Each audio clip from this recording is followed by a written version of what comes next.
తెలుగు వారి #1 choice Telugu matrimony. Telugu రాష్ట్రాల్లో సృష్టి ఫర్టిలిటీ సెంటర్ పై దాడులు పెంచారు వైద్య శాఖ అధికారులు. ఇలాంటి పరిణామాల్ని ముందే గ్రహించిన సిబ్బంది తాళాలు వేసి అక్కడి నుంచి ఉడాయిస్తున్నారు. విజయవాడ సృష్టి యూనివర్సల్ ఫర్టిలిటీ సెంటర్ లో జిల్లా వైద్య ఆరోగ్య శాఖ అధికారులు తనిఖీలు చేశారు. ఫర్టిలిటీ సెంటర్ మొత్తం కూడా తిరిగి ఆరా తీశారు డిఎంహెచ్ఓ సుహాసిని. ఇప్పటికే సృష్టి యూనివర్సల్ ఫర్టిలిటీ సెంటర్ బోర్డులు మాయమయ్యాయి. విజయవాడ సెంటర్ కి అనుమతులు లేవని అక్రమంగా నిర్వహిస్తున్నట్లుగా నిన్న ప్రకటించారు డిఎంహెచ్ఓ. విజయవాడ సెంటర్ కున్న బోర్డులు తొలగించి తాళాలు వేసి వాహనాలు అంబులెన్స్ తో సహా పరారైపోయారు సిబ్బంది. సృష్టి యూనివర్సల్ ఫర్టిలిటీ సెంటర్ పై వచ్చిన ఆరోపణలపై చర్యలకు సిద్ధమవుతున్న తరుణంలో ఆ కేంద్రాన్ని క్లోజ్ చేశారు doctor Karuna and Vaishali team. సృష్టి యూనివర్సల్ ఫర్టిలిటీ సెంటర్ తనిఖీల్లో కొన్ని కీలక విషయాలు వెలుగు చూస్తున్నాయి. యూనివర్సల్ హెల్త్ కేర్ పేరుతో అనుమతులు తీసుకుని సృష్టి ఫర్టిలిటీ సెంటర్ పేరును జోడించారు డాక్టర్ నమ్రత. సృష్టి ఫర్టిలిటీ సెంటర్ పేరుతో బ్రాండింగ్ ప్రమోట్ చేశారు డాక్టర్ నమ్రత.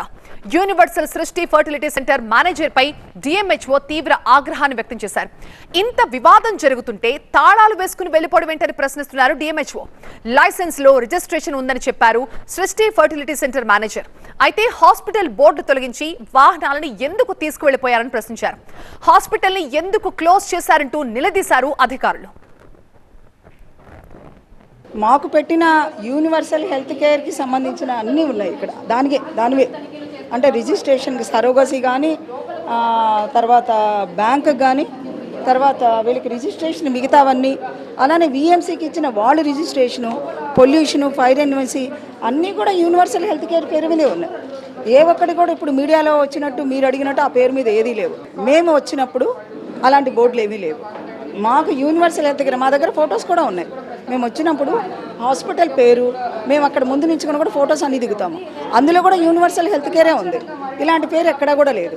మేము దాని ప్రకారమే మేము రిజిస్ట్రేషన్ కూడా ఇవ్వడం కూడా జరిగింది. గతంలో ఎప్పుడో అంతకుముందు పెట్టిన బోర్డు అలానే ఉండిపోయింది అంటారు ఈయన అని చెప్పడం.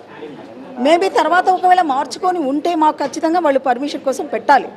కానీ మాకు పర్మిషన్ కోసం ఎటువంటిది లేదు. క్షుణ్ణంగా పరిశీలించి as per the check list committee అందరూ ఉంటామండి. ఈ కమిటీతో మేము కలెక్టర్ గారికి, జడ్జి గారికి నివేదికను అందించి మళ్ళీ అక్కడ కమిటీ మెంబర్స్ అందరితో దాంతోనే మేము మళ్ళీ తర్వాత ఇదంతా నివేదికని స్టేట్కి పంపిస్తే స్టేట్ వాళ్ళు ఒక రిజిస్ట్రేషన్ నెంబర్ వీటికి ఇవ్వడం జరుగుతుంది. ఎటువంటి పబ్లిక్ దగ్గర నుంచి కంప్లైంట్ రాలేదు. తెలుగు వారి #1 చాయిస్ తెలుగు మ్యాట్రిమోనీ.